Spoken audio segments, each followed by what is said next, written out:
Prezidentimiz Milliy olimpiya qo'mitasi raisi sifatida joriy yil 13 fevral kuni Olimpiya va Paralimpiya harakati, ixtisoslashtirilgan va ommaviy sportni yangi bosqichga olib chiqish hamda aholi jismoniy faolligini oshirish chora-tadbirlari bo'yicha video selektor yig'ilishida mutaxassislar oldida turgan qator yo'nalishlarni belgilab bergan edi.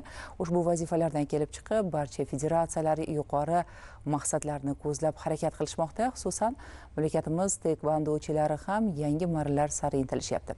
Muxbirimizning navbatdagi lavhasida shu haqda so'z boradi.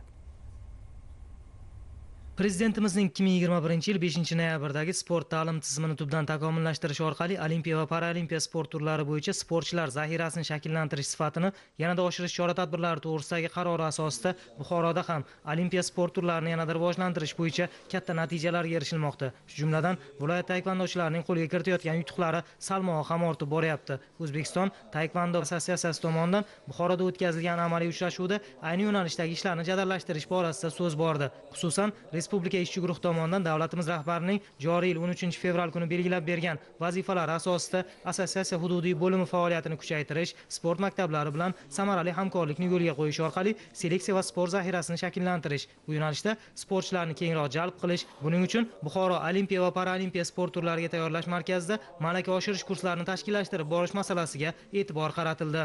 13 fevral kuni prezidentimiz tomonidan Olimpiya, Paralimpiya sport turini rivojlantirish, sportni ommaviyligini oshirish masalasi bo'yicha kengaytirilgan yig'ilish bo'lib o'tdi.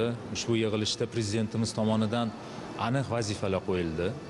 Birinchisi bu albatta Parij olimpiadasida ko'rsatilgan natijalarni oldimizda turgan 2028-yilda bo'lib o'tadigan Los-Anjeles olimpiadalarida 2 barobar oshirish, shu bilan bir qatorga litsenziyalar sonini bir necha barobar ko'paytirish va hozirgi kundan tayyorgarlikni boshlash haqida gapirib o'tdilar.